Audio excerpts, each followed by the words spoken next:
Tonight, we'll take a look at generations past and their efforts to educate Hoosier children better. We'll acknowledge the progress we've made.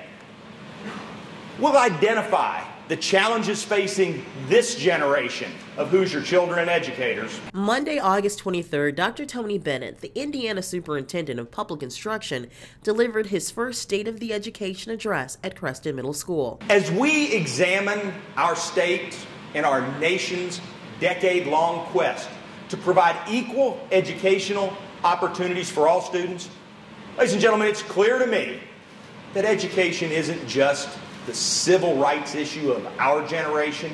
It's the civil rights issue for every generation. Dr. Bennett says it's time to put students first. No more time for excuses, folks.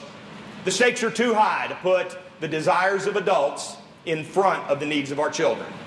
Bennett says looking at the state's history, spending more didn't pay off in student achievement.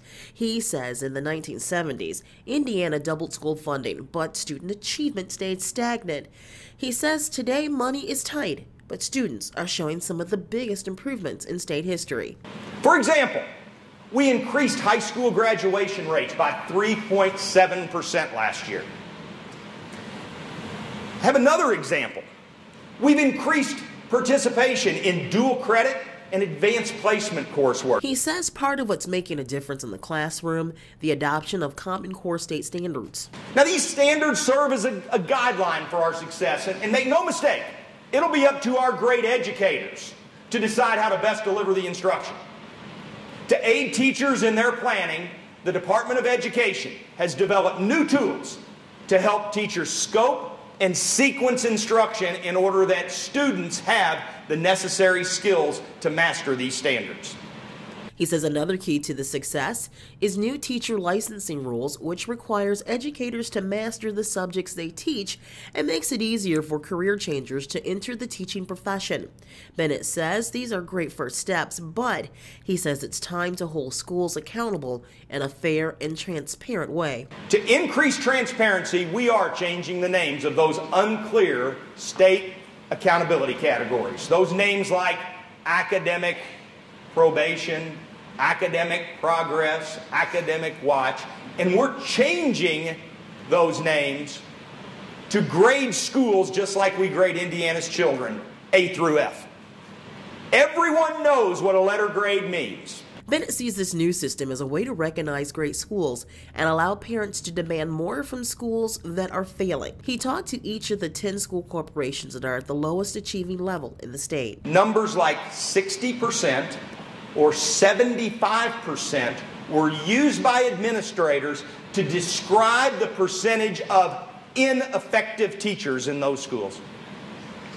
More shocking to me, more troublesome to me, is the fact that many of these administrators had failed to engage in rigorous annual evaluations of these teachers, and if they did, they failed to take appropriate actions when the teachers were found to be ineffective.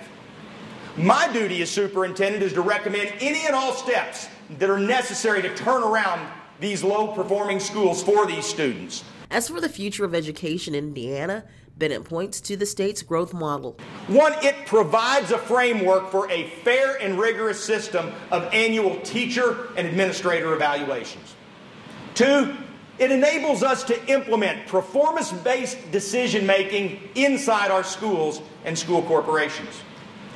And three, it allows us to create fair and appropriate measurements for assigning those very important A through F letter grades to Indiana schools.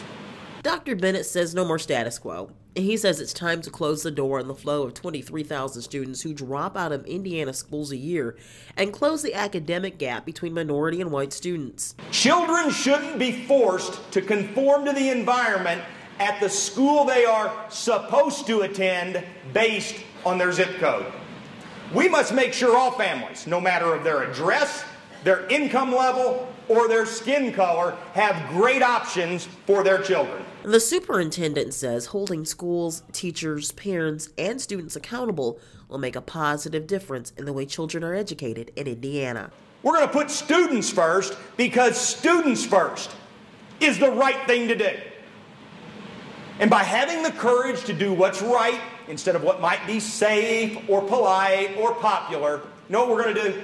We're going to open equal educational opportunity doors to each and every one of our children. In Indianapolis, Teresa Rashid, EAG TV.